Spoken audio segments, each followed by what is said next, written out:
어느 날 제자들은 예수님께 예루살렘 성전을 보여드립니다. 주님, 저 성전 대단하지요? 그렇습니다. 예루살렘 성전은 대단했습니다. 2000년 전에 지어진 성전은 적어도 40년이 넘도록 성전을 건축했는데 돌 하나의 크기가 그 수톤에 이를 만큼 그렇게 돌과 돌을 쌓아 올렸습니다. 대단한 성전입니다. 그런데 예수님은 그 성전을 물끄러미 바라보면서 그 자랑스러워하는 유대인들의 성전, 그 성전에 대해서 이렇게 얘기를 하십니다. 내가 진실로 너에게 이르노니 저 성전에 돌 하나도 돌 위에 남지 않고 다 무너뜨려질 것이라. 예수님의 제자들은 충격이었습니다. 아니, 저 멋있고 거대하고 저 장엄한 성전이 돌 위에 돌 하나도 남지 않고 다 무너진다? 그래서 제자들이 묻습니다. 주님, 그런 일이 언제 일어나죠?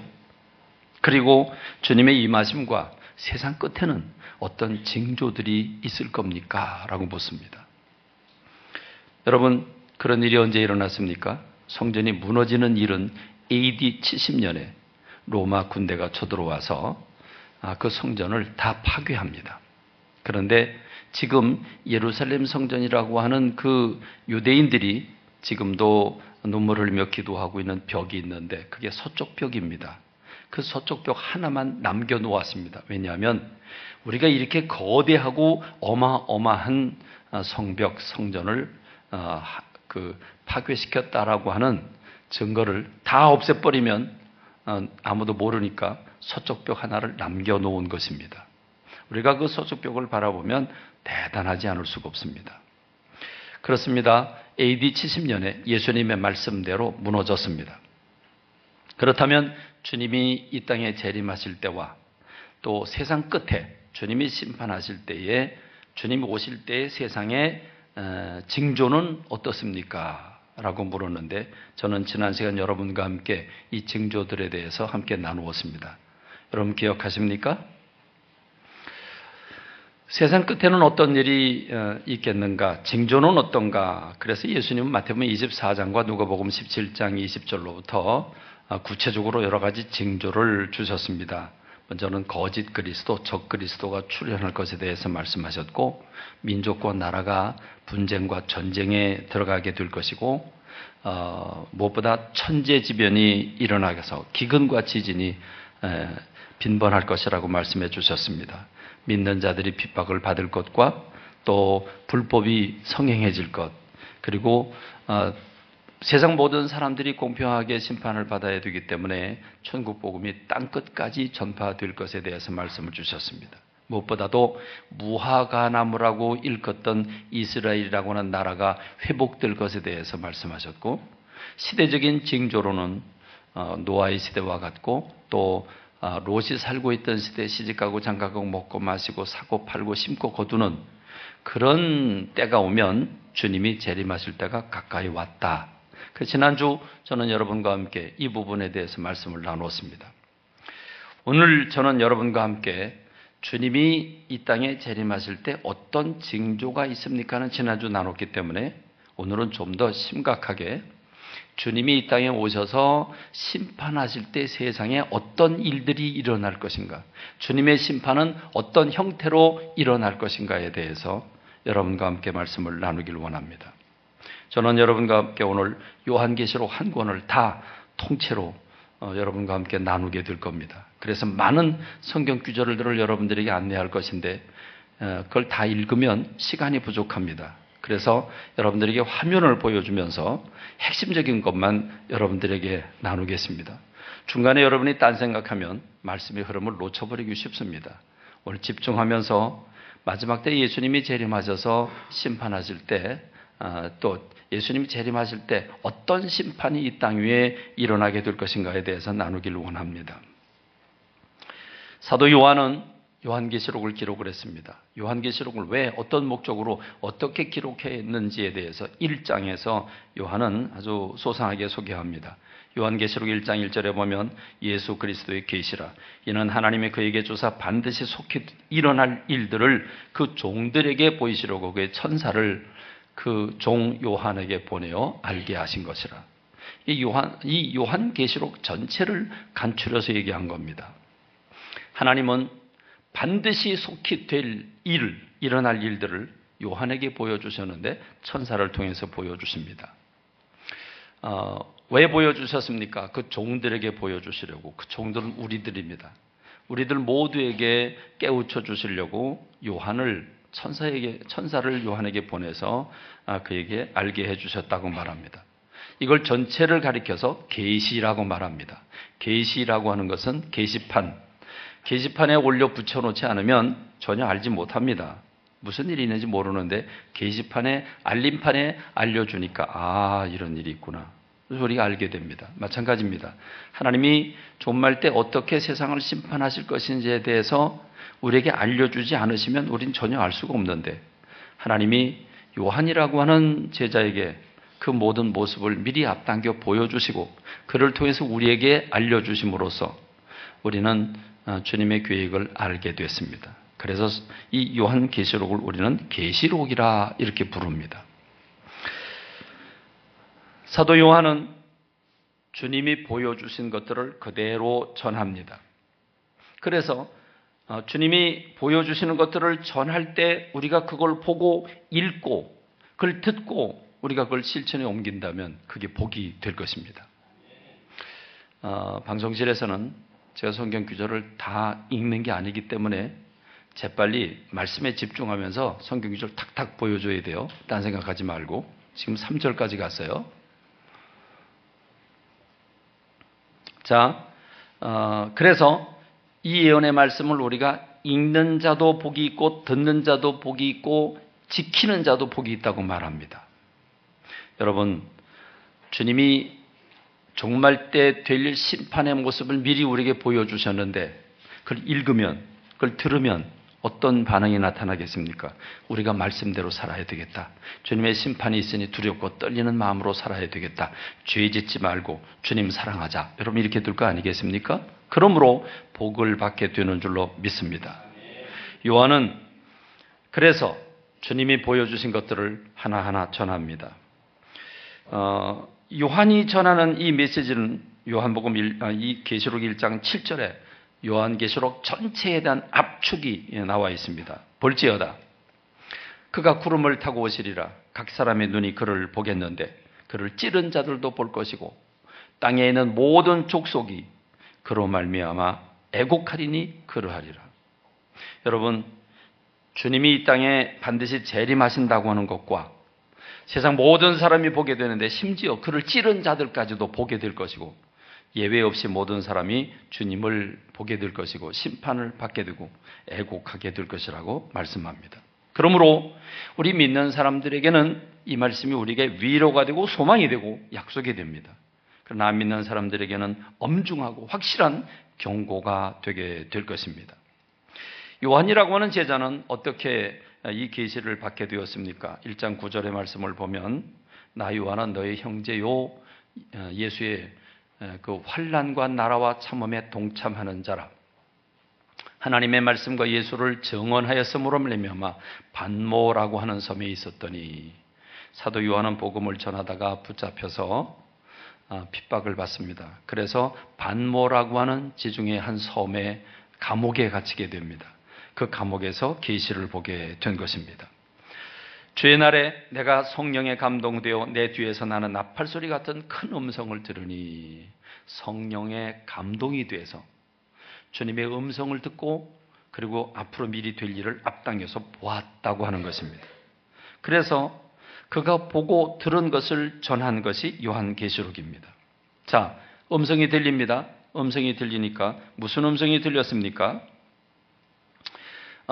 요한계시록 1장 12절은 재밌게 표현했는데 몸을 돌이켜 나에게 말한 음성을 알아보려고 돌이킬 때 7 금초대를 보았다. 자, 이제 주님이 뭐라고 말씀하시냐면 자, 네가 보는 것을 두루마리에 써서 7교회에게 보내라. 음성이 들립니다. 그 음성이 들리니까, 여러분 음성이 들리니까 소리가 나는 쪽으로 고개를 돌릴 거 아니겠습니까? 고개를 딱 돌리는데 거기 7 금초대가 보이고 7 금초대 사이에 예수님께서 서 계십니다. 지금 요한이 예수님을 바라보면서 예수님을 바라보는 그 모습을 그대로 기록하는 게 요한계시록 1장입니다. 13절부터 15절에 보면 촛대 사이에, 자, 7 금초대를 보았다 그랬죠? 음성이 나서 딱 뒤돌아봤는데 7 금초대가 보이고 그 사이에, 촛대 사이에 인자 같은 이가 예수님이죠. 자, 옷은 어떤 옷을 입으셨습니까? 발에 끌리는 옷을 입으셨다. 미니스커트가 아니고요, 바지가 아니고요, 발에 끌리는 옷을 입으셨다. 가슴에는 금띠를 띄웠고 그의 머리와 털의 희기는 흰 양털 같고 눈같이 희었다. 여러분 상상을 해보세요. 자, 눈은 불꽃 같고 여러분 사람은 눈과 눈을 서로 우리가 보면서 대화를 나누는데 사랑이 넘치는 눈을 가지고 대화를 할 때면 폭 빠지죠? 그런데 불꽃 같은 눈입니다. 그의 발은 풀무불에 단련한 빛난 주석 같고 무엇이든지 밟기만 하면 다 으서져 버릴 그런 발입니다. 그리고 그의 음성은 많은 물소리 같다. 부드럽고 인자한 음성이 아니죠. 많은 물소리. 여러분 그 많은 물이 흘러가는 소리를 들으면 어떤 느낌이 듭니까? 두렵고 떨리는 마음이죠. 자, 그리고 더 나아가서 그의 오른손에 7별이 있고, 오른손에 7별이 있습니다. 별이 7개가 있다. 그럼 별은 뭐 우리가 그리는 이런 별일까? 아니면 별 하나의 크기가 얼마나 크겠습니까? 그게 지구와 같은 게 별 아니겠습니까? 근데 별을 잡고 있다? 이해가 잘 안 되죠? 자, 그런데 그의 발은 그의 입에서 좌우에 날선검이 나오고, 그리고 그 얼굴은 해가 힘있게 비추는 것 같더라. 그랬습니다. 자, 이제 여러분 한번 그림을 그려보죠. 제가 혹시 누가 요한계시록 1장에 이 사도 요한이 본 예수님의 모습을 그림으로 그려놓은 사람이 있을까 해서 인터넷을 뒤져봤는데 없어요. 누가 이 그림을 좀 그렸으면 좋겠는데, 제가 아무리 상상해봐도 전 그림을 못 그리는데, 아무리 상상해봐도 이건 그림을 못 그릴 것 같아요. 이거 어떻게 그리겠어요? 그렇죠? 이해가 안 되죠. 별은 어떻게 표현할 것이며, 머리털의 희기, 그 다음 얼굴은 해가 힘있게 비치고, 요건 좀 가능할 것 같은데, 눈, 입, 여러분 다 생각해 보세요. 이게 그려지지 못할 것 같아요. 그런데 자, 이제 요한이, 자, 내가 지금 보고 듣는 것을 기록해서 7교회에게 보내라 하는 음성이 들려서 고개를 뒤로 돌아봤더니 7 금초대가 보이고 예수님이 보이는데, 예수님을 보면서 사도 요한은 어떻게 됩니까? 내가 볼 때에 그의 발 앞에 엎드러져 죽은 자 같이 되매. 이 17절의 말씀을 잘 여러분 한번 해석해 보세요. 아니, 예수님을 보면 반가워야죠. 근데 왜 예수님 얼굴을 보면서 죽은 자처럼 됐을까요?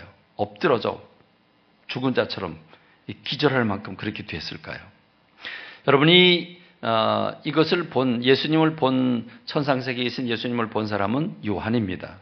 요한은 누굽니까? 성경에 보니까 예수님과 더불어 마지막 만찬을 할 때 예수님께 반쯤 기댄 사람이 요한입니다. 예수님의 12제자 가운데 수제자라고 뽑은 베드로를 잡겠는데, 근데 예수님 앞에 사랑을 제일 많이 받은 사람 찾으라면 요한일 겁니다. 예수님 품에 반쯤 안겼다 그랬어요. 그랬는데 예수님이 나와 더불어 만찬을 갖고 있지만 너희들 중에 한 사람 나를 배반한다. 그럴 때 베드로가 궁금했어요. 그래서 베드로가 눈짓을 해요. 고갯짓을 해요. 예수님 옆에 앉은 그 요한에게, 야, 예수님께 물어봐. 그러면서 눈짓을 하죠. 그래서 요한이 예수님께 물어봅니다. 아, 예수님 누굽니까? 누가 예수님을 배반한단 말입니까? 그렇게 물어봤던 사람이 그게 요한입니다. 그러니까 여러분, 요한이라고 하는 사람은 남다른 예수님의 사랑을 받은 사람입니다.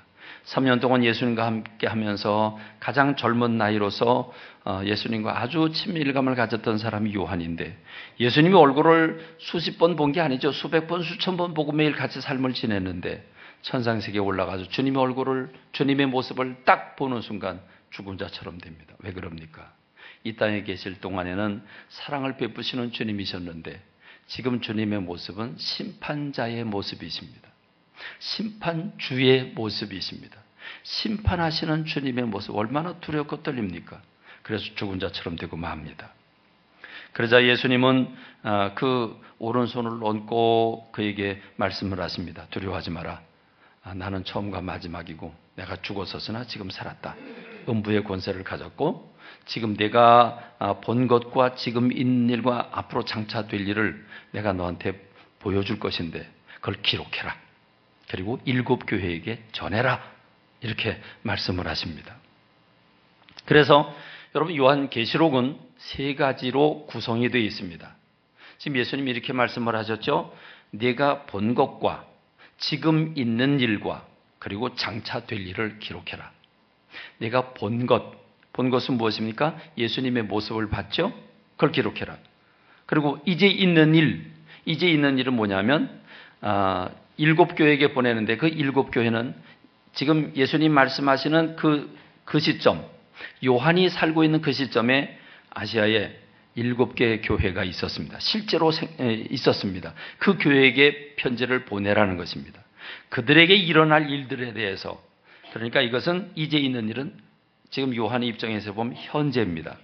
그리고 장차 이루어질 일, 장차 있을 일, 주님이 종말 때 재림하셔서 어떻게 심판이 이루어질 것인가를 미리 네가 보게 될 텐데 그걸 기록해라. 3가지입니다. 과거, 지금 예수님의 모습 본 거, 현재, 지금 요한이 살고 있는 시대에 이루어질 일, 그리고 미래, 장차 주님이 재림하실 때 심판하실 모습들, 이 3가지 내용이 구성되어 있습니다.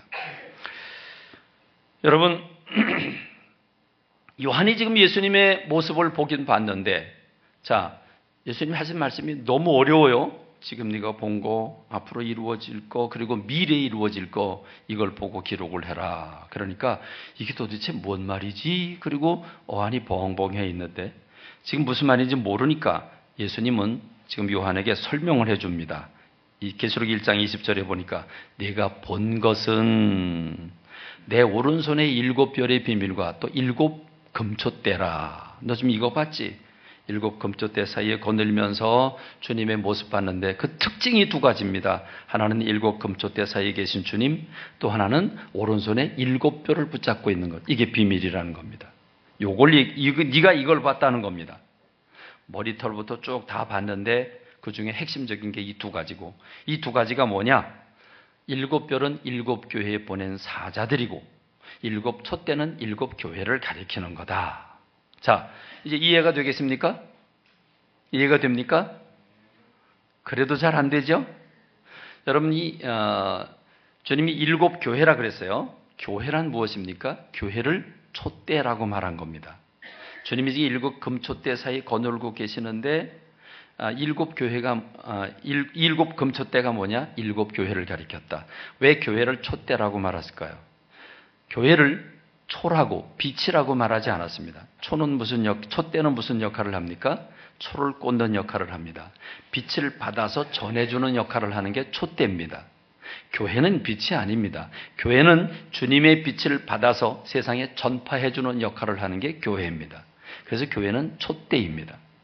너희는 세상의 소금이고 너희는 세상의 빛이라고 했는데 우리가 빛 자체가 아니라 주님이 주신 빛을 세상에 비춰주는 역할을 하는 게 교회입니다. 그래서 교회를 촛대라고 말한 겁니다. 그런데 7 촛대라고 그랬습니다. 7이라고 하는 숫자는 완전수입니다. 성경에 보면 7이라고 하는 숫자가 넷 더하기 셋입니다. 넷은 땅의 숫자, 동서남북을 가리키고 셋은 성부성자 성령이라고 말하는 분도 있고 하늘이라고 말하는 분도 있는데, 어쨌든 7이라는 숫자는 완전 숫자인데 7이라는 숫자는 이 지상에 있는 모든 교회들을 가리키는 것입니다.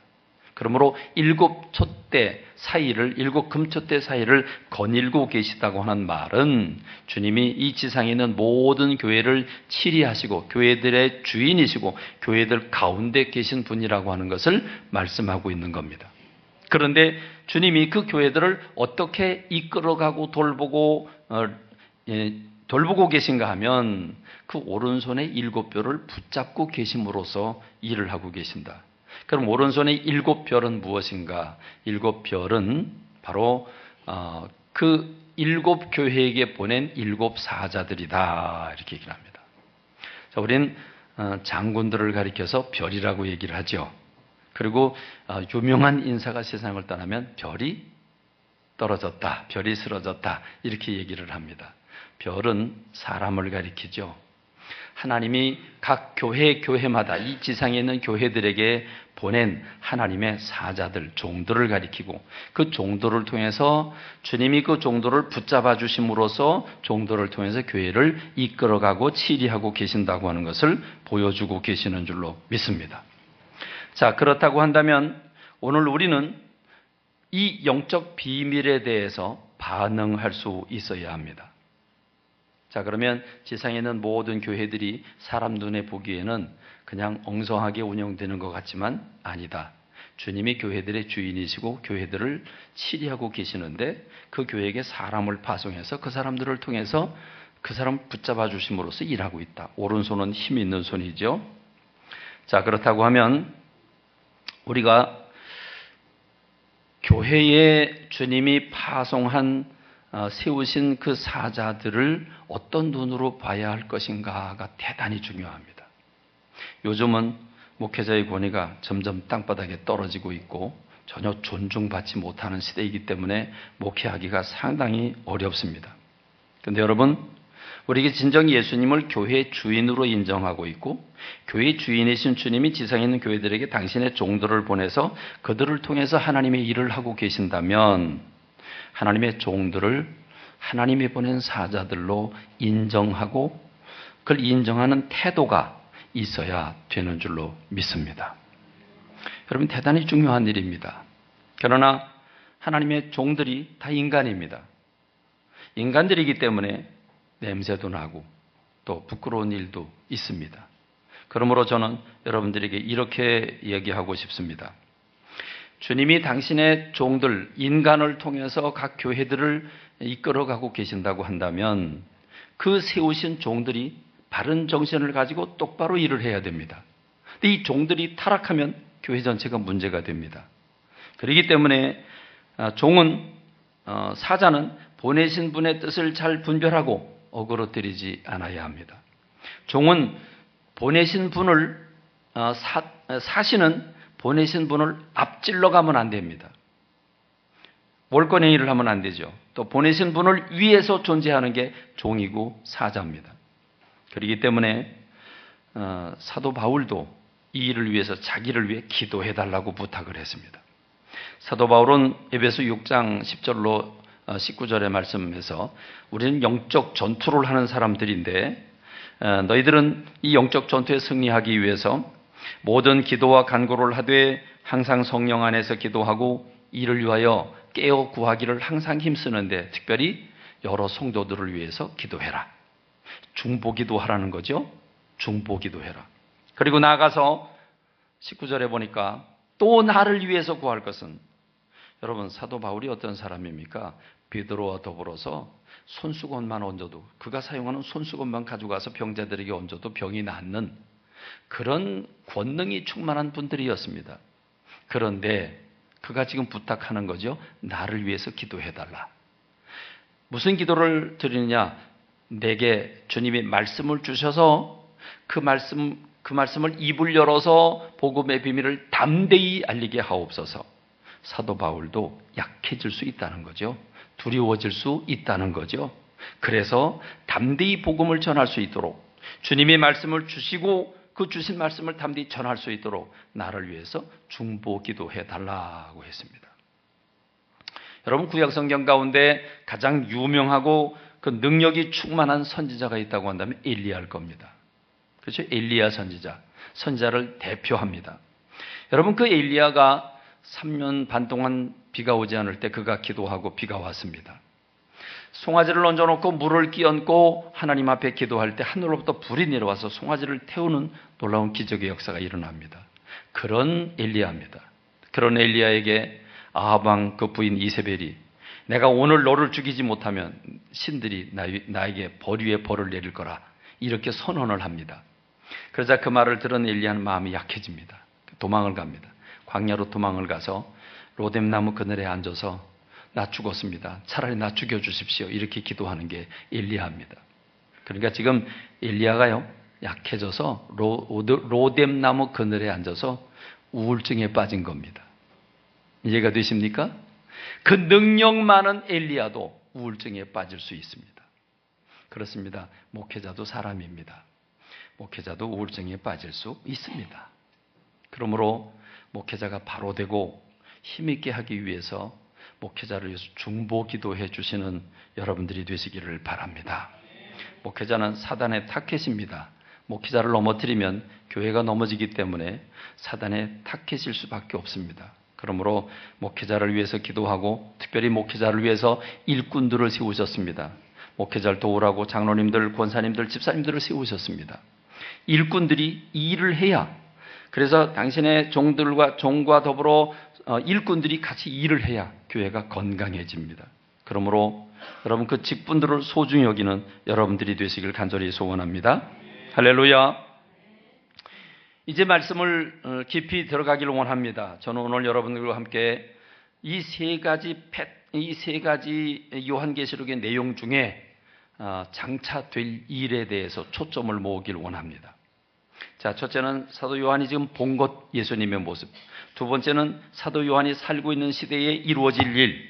그리고 세 번째는 장차 주님이 재림하실 때, 주님이 심판하실 때, 세상을 심판하실 때 일어날 일들에 대해서인데, 이 마지막 세 번째 부분에 대해서 여러분과 함께 깊이 나누기를 원합니다.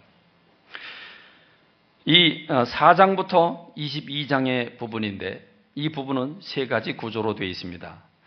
주님은 심판을 어떤 방법으로 행하시냐면 다니엘에게 말씀하신 게 있죠. 앞으로 이 세상이 종말 때 되면 이런 일들이 벌어질 것이고 그때 심판이 이루어질 것이다.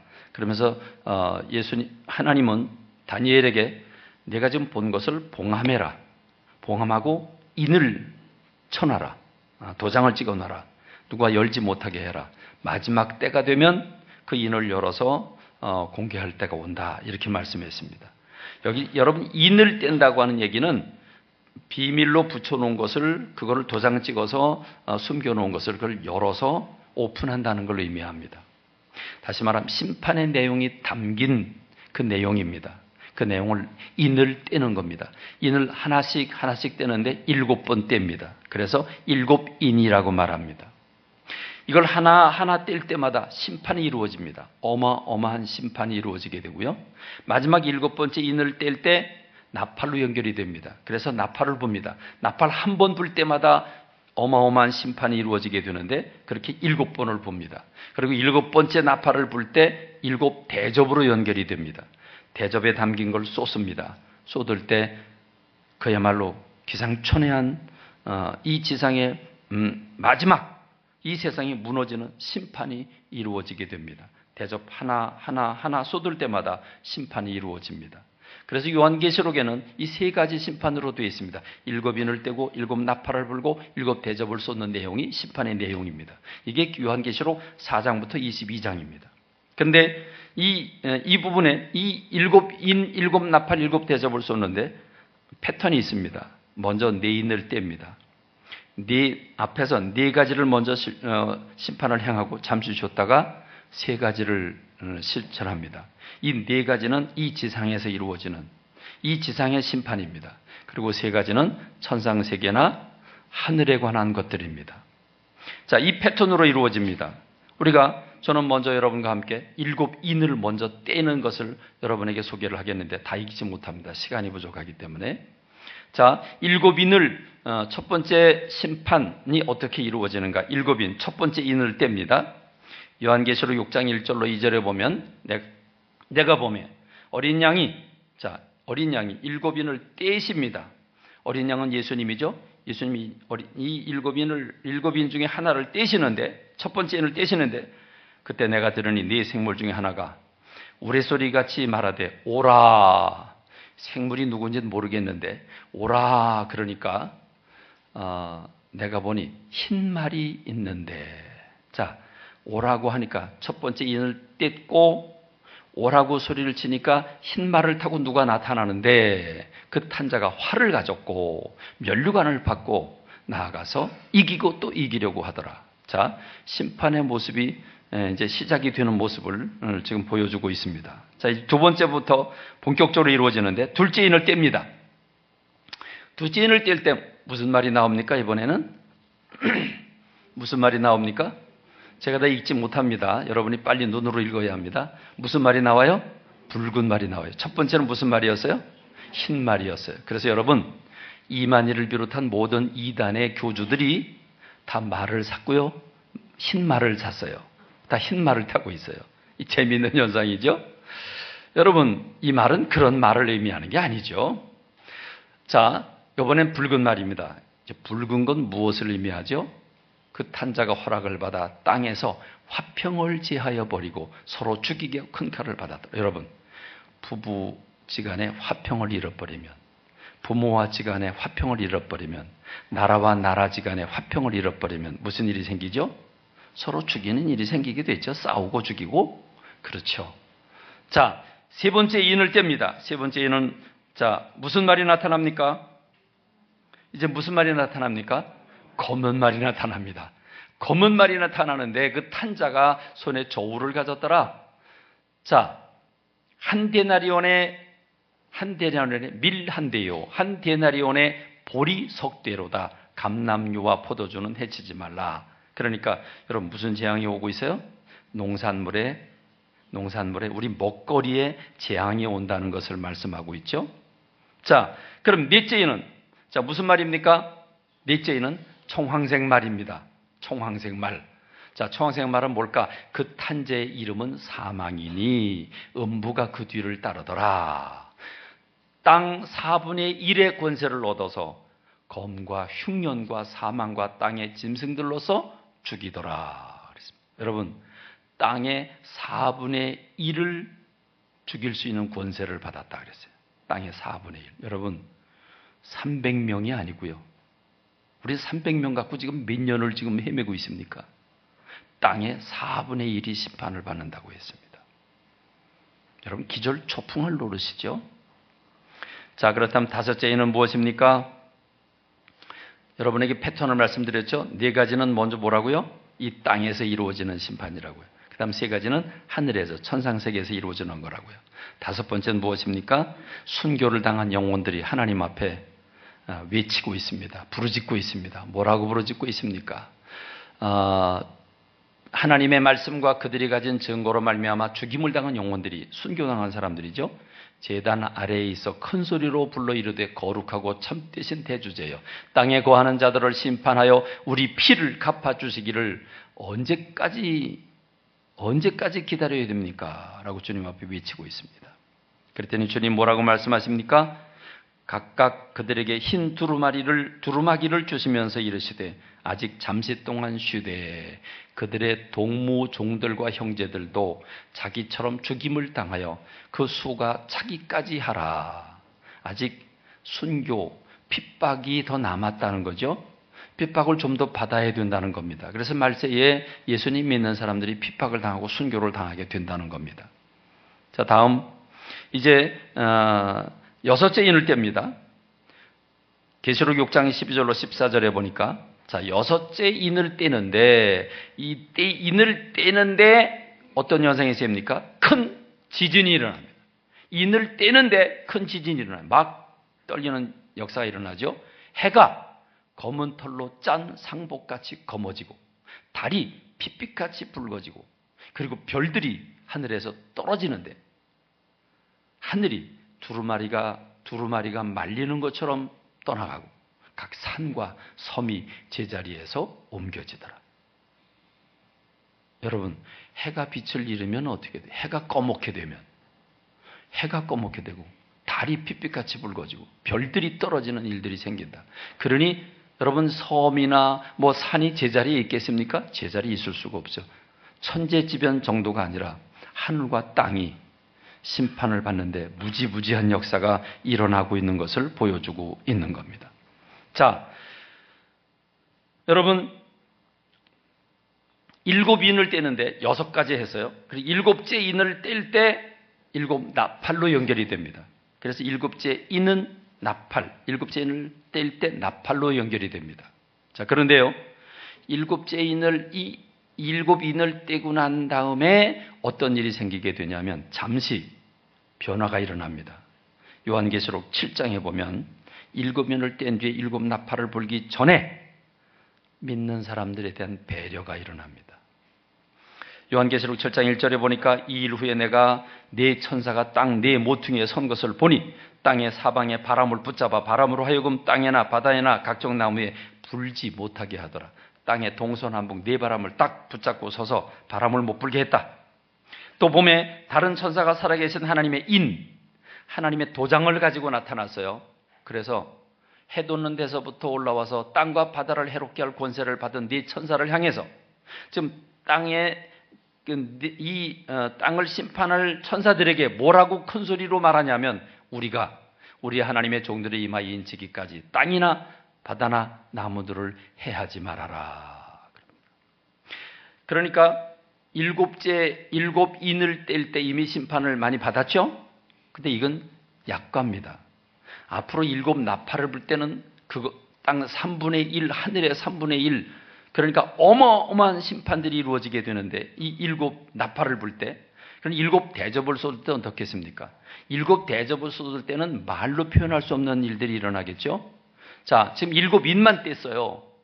이건 약한 심판이죠. 1차 심판이죠. 1차 심판을 끝나고 난 다음에 하나님은 믿는 사람들을 선별하십니다. 그래서 믿는 사람들의 이마에 그 하나님을 믿는 사람들의 표를 내게 됩니다. 그 표를 낸 다음에, 자, 표를 내게 되는데 요한계시록 7장 4절에 보면 내가 인침받은 자의 수를 들으니 이스라엘 자손의 각 지파 중에서 인침받은 자들이 14만 4천이다. 자, 루벤 지파로부터 시작을 해서 베냐민 지파에 이르기까지 12,000명씩 12지파를 곱하니까 14만 4천이 됩니다. 그래서 신천지에서 아주 웃긴 짓을 했습니다. 신천지는 이 대한민국 전도를 12지파로 나누고, 그래서 무슨 갈렙 지파, 무슨 빌립 지파, 이렇게 지파를 나누고, 그리고 12,000명씩 해서 14만 4천 명이 차면 그럼 심판이 이제 종료된다. 이렇게 얘기를 합니다. 여러분, 희한하죠? 전 세계에 얼마나 많은 나라가 있는데요. 대한민국 사람만 구원받아요. 12지파요, 12지파. 웃기는 겁니다. 여러분, 그러면 하나님이 이 심판은 누구를 가리키냐면 유대인들의 심판을 가리키는데, 유대인들이 선착순 12,000명만 딱 구원받겠습니까? 아닙니다. 이건 상징적인 숫자입니다. 12는 제자의 숫자고 은혜의 숫자입니다. 12이 12,000명이 되는데 이 12,000명은 유대인들을 구원받는 숫자를 상징적으로 표현한 것입니다. 그러면 정말 중요한 건 무엇입니까? 유대인들이 아닌 우리들은 어떻게 구원받습니까? 7장 9절로 10절에 보니까 이 일 후에 내가 보니 14만 4천 명을 정한 그 다음에 각 나라와 족속과 백성과 방언에서 아무도 능히 있을 수 없는 큰 무리가 나와 흰옷을 입고 손에 종려 가지를 들고 보좌 앞과 어린 양 앞에 서서 큰 소리로 외쳐 이르되 구원하심이 보좌에 앉으신 우리 하나님과 어린 양에게 있도다. 자, 7인의 심판을 마친 다음에 믿는 사람들을 선별해서 그들을 구속하시고, 그리고 이제 이어서 이제 7 나팔을 불게 됩니다. 여러분, 이 나팔을 불게 되면 어떤 일이 생기겠습니까? 어마어마한 심판이 이루어지겠죠? 이건 여러분들이 집에 가서 7 나팔이 하나하나 불 때마다 어떤 일이 생기는지를 살펴보십시오. 그리고 7 대접이 쏟아질 때 어떤 재앙들이, 심판들이 이루어지는지 여러분들이 이제 보십시오. 요령을 알았으니까 여러분들이 살펴보면 될 겁니다. 저는 오늘 여러분과 함께 이제 정말 중요한 것들을 살펴보기를 원하는데, 그게 뭐냐면 이 요한계시록 17장, 18장에 나오는 최종적인 심판입니다. 마지막 일곱 나팔, 일곱 대접이 다 쏟아지고 난 다음에 맨 마지막에 이루어지는 심판이 뭐냐면 17장, 18장에서 큰 음녀라고 일컫게 되는 바벨론 성이 심판을 받게 됩니다. 큰 음녀라고 그랬습니다. 음녀가 심판을 받게 되는데 그 음녀는 뭐냐? 음녀는 큰 성 바벨론이라고 했습니다. 오늘 설교의 제목이 이 큰 성 바벨론입니다. 여러분, 이 바벨론 무엇일까요? 물론 바벨탑을 쌓았다. 그 바벨입니다. 바벨로니아, 바벨론, 그 바벨론이 세상을 지배한 적도 있습니다. 그럼 이 바벨론이라고 하는 바벨론 성은 도대체 무엇을 가리킬까요? 자, 요한계시록 16장 17, 18절에 이렇게 말씀했습니다. 일곱째 천사가 그 대접을 공중에 쏟음에, 일곱째 천사가 대접을 쏟는다. 그러면 마지막이죠. 일곱인, 일곱 나팔, 일곱 대접이니까 마지막입니다. 최종적인 겁니다. 큰 음성이 성전에서 보좌로부터 나서 이르되 됐다 하시면서 번개와 음성들과 우레소리가 있고 큰 지진이 있어 얼마나 큰지 사람이 땅에 있어온 이래로 이같이 큰 지진이 없었더라. 그러니까 여러분 생각해 보세요. 번개, 음성, 우레소리, 지진, 그런데 이 땅에 있은 모든 지진과 비교할 수 없는 것이라고 그랬어요. 그런데 큰 성이 세 갈래로 갈라지고 만국의 성들도 무너지니 큰 성 바벨론이 하나님 앞에 기억하신 바 되어 그의 맹렬한 진노의 포도주 잔을 받으며 각 섬도 없어지고 산악도 간데 없어지더라. 또 무게가 1달란트나 되는 큰 우박이 하늘로부터 사람들에게 내리매 사람들이 그 우박의 재앙 때문에 하나님을 비방하니 그 재앙이 심히 큽니다. 여러분, 여기서 무게가 1달란트라고 그랬는데 1달란트의 무게는 60kg입니다. 그러니까 여러분, 우박이 내리는데 얼마 전에 보니까 우리 대한민국도 우박이 내리는데 자동차 유리가 구멍이 뻥뻥 났어요. 우박에 맞았는데 자동차 유리가 구멍이 났다고요. 근데 주먹만 해요, 우박이. 근데 여러분, 60kg짜리 우박이 내려지면 어떤 일이 생길까요? 상상이 안 되죠. 여러분 잘 보십시오. 바벨론이 무엇을 의미하는지. 요한계시록 17장 1절 2절 일곱 대접을 가진 일곱 천사 중 하나가 와서 내게 말하 이르되 이리로 오라. 많은 물 위에 앉은 큰 음녀가 받을 심판을 내게 보이리라. 땅의 임금들도 그와 더불어 음행을 했고 땅에 사는 자들도, 세상 모든 사람들 가리킵니다, 그 음행의 포도주에 취하였도다 그랬습니다. 이 바벨론 성과 더불어 땅의 임금들과 이 세상에 사는 많은 모든 사람들의 음행 사건을 가리키고 있는데, 곧 성령으로 나를 데리고 광야로 가니라. 내가 보니 여자가 붉은 빛 짐승을 탔는데, 점점 이해하기 어렵죠? 여자가, 바벨론 성이라고 말하는 이 여자가, 음녀가 붉은 빛 짐승을 탔는데 그 짐승의 몸에 하나님을 모독하는 이름들이 가득하고 일곱 머리와 열 뿔이 있으며 그 여자는 자주색 빛과 붉은 빛 옷을 입고 금과 보석과 진주로 꾸미고 손에 금잔을 가졌는데 가증한 물건과 그의 음행에 더러운 것들이 가득하더라. 그의 이마에 이름이 기록되었으니 비밀이라 큰 바벨론이라. 그 음녀의 이마에 이름이 되었는데 바벨론이라. 땅의 음녀들과 가증한 것들의 어미라 하였더라.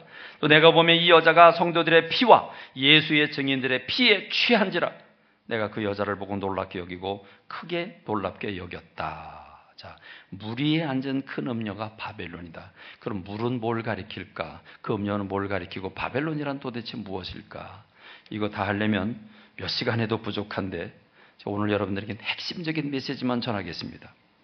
천사가 이르되 왜 놀랍게 여기느냐? 내가 여자와 그 탄 일곱 머리와 열 뿔 가진 짐승의 비밀을 내게 이르리라. 내가 본 짐승은 전에 있었다가 지금은 없으나 장차 무적행으로부터 올라와서 멸망으로 들어갈 자니 땅에 사는 자들로서 창세 이후로 그 이름이 생명책에 기록되지 못한 자들이 이전에 있었다가 지금은 없으나 장차 나올 짐승을 보고 놀랍게 여기리라. 지혜 있는 뜻이 여기 있으니 일곱 머리는 여자가 앉은 일곱 산이요. 일곱 산이 어딜까? 누구는 로마라고 얘기를 하기도 하고 뭐 여러 가지로 얘기를 합니다만, 음녀는 이제 교황이라고 말하는 사람도 있고 뭐, 그런데 지금 다 그런 해석은 빼겠습니다. 빼고 다만 이 세상을 영적으로 이끌어가고 있는 귀신들의 세력이 있다고 하는 것, 그걸 말씀드리는 겁니다. 이 일곱 머리는 여자가 앉은 일곱 산이요 또 일곱 왕이라. 다섯은 망했고 하나는 있고 하나는 아직 이르지 아니하였으나 이르면 반드시 잠시 동안 머무리라. 자, 이 무슨 말이냐면 역사를 얘기하는 겁니다. 인간의 역사 동안에 이 마귀가 어떻게 세상의 왕들과 세상의 문화를 장악할 것인가에 대해서 얘기하고 있는데, 결론적으로 여러분, 이 바벨론은 세상의 문화를 가리킵니다. 세상의 권력과 문화를 가리킵니다. 자, 요한계시록 7장 15절로 16절에 보니까 또 천사가 내게 말하되 네가 본 바 음녀가 앉아있는 물은 백성과 무리와 열국과 방언들이라. 이해가 되십니까? 물 위에 앉은 음녀라고 그랬는데 나라들을 다스리는 겁니다. 이 세상 나라를 다스리는 게 누굽니까? 세상의 임금은 마귀죠. 사단이 세상의 문화를 장악하고 세상의 문화와 문명을 이끌어가고 있다는 것을 말씀하고 있는 겁니다. 내가 본 바 이 열불과 짐승은 음료를 미워하여 망하게 하고 벌거벗게 하고 그의 살을 먹고 불로 아주 사르리라. 이는 하나님이 자기 뜻대로 할 마음을 그에게 주사 한 뜻을 이루게 하시고 그들의 나라를 그 짐승에게 주게 하시되 하나님 말씀 응하기까지 하심이라. 내가 본 그 여자는 땅의 왕들을 다스리는 큰 성이라 하더라. 자, 여러분, 결론적으로 말하면 세상의 부귀, 영화, 사치, 향락, 세상의 문화를 가리켜서 바벨론이라고 말하고 있고, 이 바벨론을 이끌어가고 있는 음녀, 짐승 모두 사단의 세력들입니다. 세상의 문화가 우리 믿는 사람들을 사로잡지 않게 되기를 간절히 소원합니다. 이게 우리의 핵심입니다. 요한계시록 18장 1절과 2절, 이루의 다른 천사가 하늘에서 내려오는 것을 보니 큰 권세를 가졌는데 그의 영광으로 땅이 환하여지더라. 힘찬 음성으로 외쳐 이르되 무너졌다 무너졌다 큰 성 바벨론이요. 그러면서 이 바벨론이 뭐냐? 귀신의 처소와 각종 더러운 영이 모이는 곳과 각종 더럽고 가증한 새들이 모이는 곳이 되었도다. 그 음행의 진노의 포도주로 말미암아 만국이 무너졌고 또 땅의 왕들이 그와 더불어 음행을 했고 땅의 상인들도 이 세상의 사람들도 그 사치의 세력으로 치부하였도다. 사치라고 표현하고 있습니다. 사치. 세상의 모든 사람과 상인들이 추구하고 있는 것은 돈이고 돈의 결과는 사치와 향락입니다. 18장에 보면 구체적으로 소개되고 있는데 그들이 살아온 삶의 방식과 사치와 향락을 소개하고 있습니다. 그의 죄는 18장 5절로 6절, 그의 죄는 하늘에 사무쳤고 하나님은 그의 불의한 일을 기억하신지라. 그가 준 그대로 그에게 주고 그의 행위대로 갑절을 갚아주고 그가 섞은 잔에도 갑절이나 그에게 섞어 그에게 주라. 그가 얼마나 7절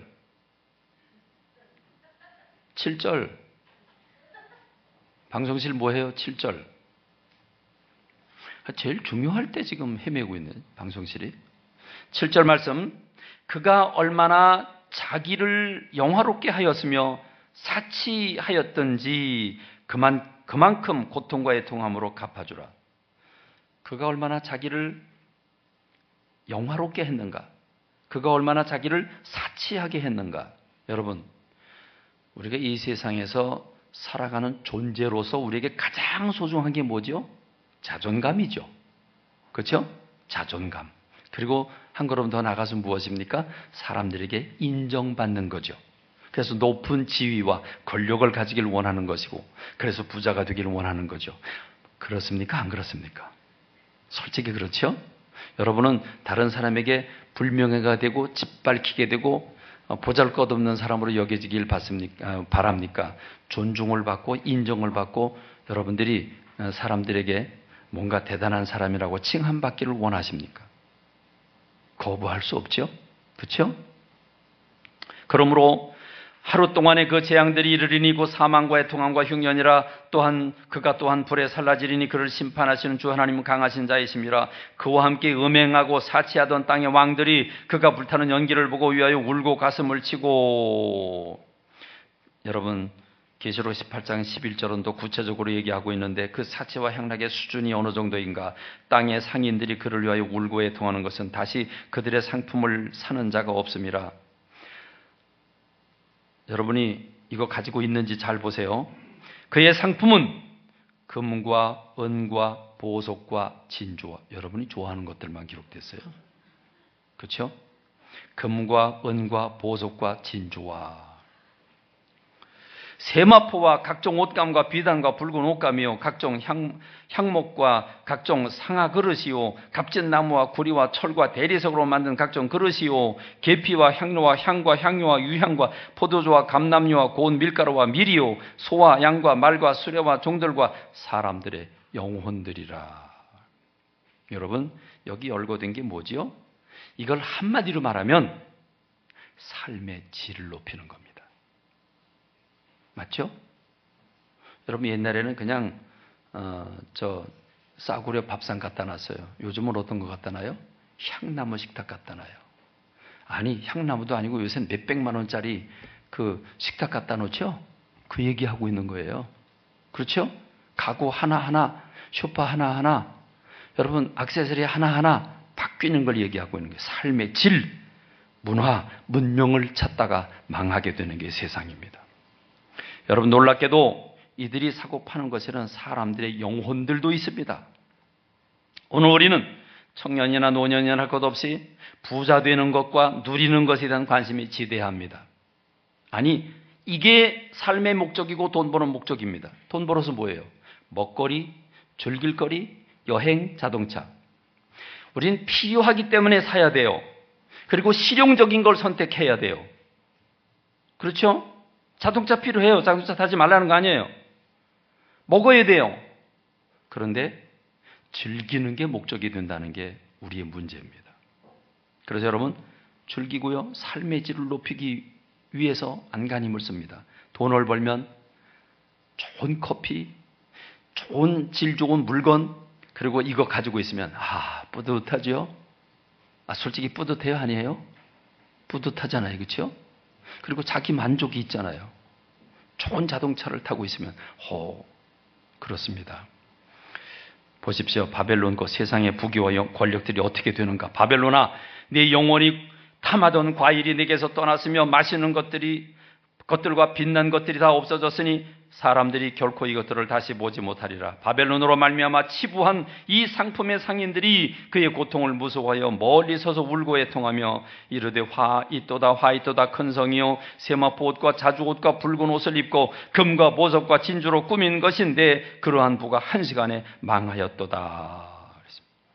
여러분, 화이또다 이 큰 성이여 바다에서 배 부리는 모든 자들이 너의 보배로운 상품으로 치부하였더니 한 시간에 망하였도다. 여러분, 세상은 부귀와 영화를 향해서 사치와 향락을 향해서 갑니다. 쾌락을 위해서 즐기는 것을 위해서 갑니다. 그러나 우리 믿는 사람들은 아닌 줄로 믿습니다. 우리도 먹어야 하고 우리도 즐깁니다. 그러나 여러분, 주님이 주신 그 필요, 주님이 허락하시는 그 행복, 그 안에서 우리가 넘치지 않아야 되는 줄로 믿습니다. 이게 목적이 돼서는 안 되는 줄로 믿습니다. 요한계시록 18장 4절 5절 우리가 읽은 결론의 말씀입니다. 내가 들으니 하늘로부터 다른 음성이 나서 이르되 내 백성아 거기서 나와 그의 죄에 참여하지 말고 그가 받을 재앙들을 받지 말라. 그의 죄는 하늘에 사무쳤으며 하나님은 그의 불의한 일을 기억하신지라. 내 백성아, 여러분들이죠? 오늘 저와 여러분들입니다. 내 백성아, 거기서 나와. 세상 문화로부터 나와 그의 죄에 참여하지 말고 그가 받을 재앙을 받지 말라. 우리는 심판받는 그들을 쳐다보면서 요한계시록 18장 20절 하늘과 성도들과 사도들과 선지자들아 그로 말미암아 즐거워하라. 하나님이 너희를 위하여 그에게 심판을 행하셨음이라. 할렐루야. 사도 요한은 이제 천상에 구원받은 이들의 찬양 소리를 듣고 있습니다. 요한계시록 19장 6절로 8절 내가 들으니 허다한 무리의 음성과도 같고 많은 물소리와도 같고 큰 우레소리와도 같은 소리로 이르되 할렐루야 주 우리 하나님 곧 전능하신 이가 통치하시도다. 우리가 즐거워하고 크게 기뻐하며 그의 영광을 돌리세. 어린 양의 혼인기약이 이르렀고 그의 아내가 자신을 준비하였으므로 그에게 빛나고 깨끗한 세마포 옷을 입도록 허락하셨으니 이 세마포 옷은 성도들의 옳은 행실이로다. 그러므로 여러분, 세상 문화 곧 사치와 향락과 삶의 질을 높인다는 이유로 즐김 속에 빠지다가 재앙을 받지 말고 심판받지 말고 말세에 깨어서 말씀과 기도로 무장하고 주님을 기쁘시게 하고 섬기고 나누면서 상급을 쌓고 살아가는 저와 여러분들이 되시기를 주님의 이름으로 축원합니다. 기도하겠습니다.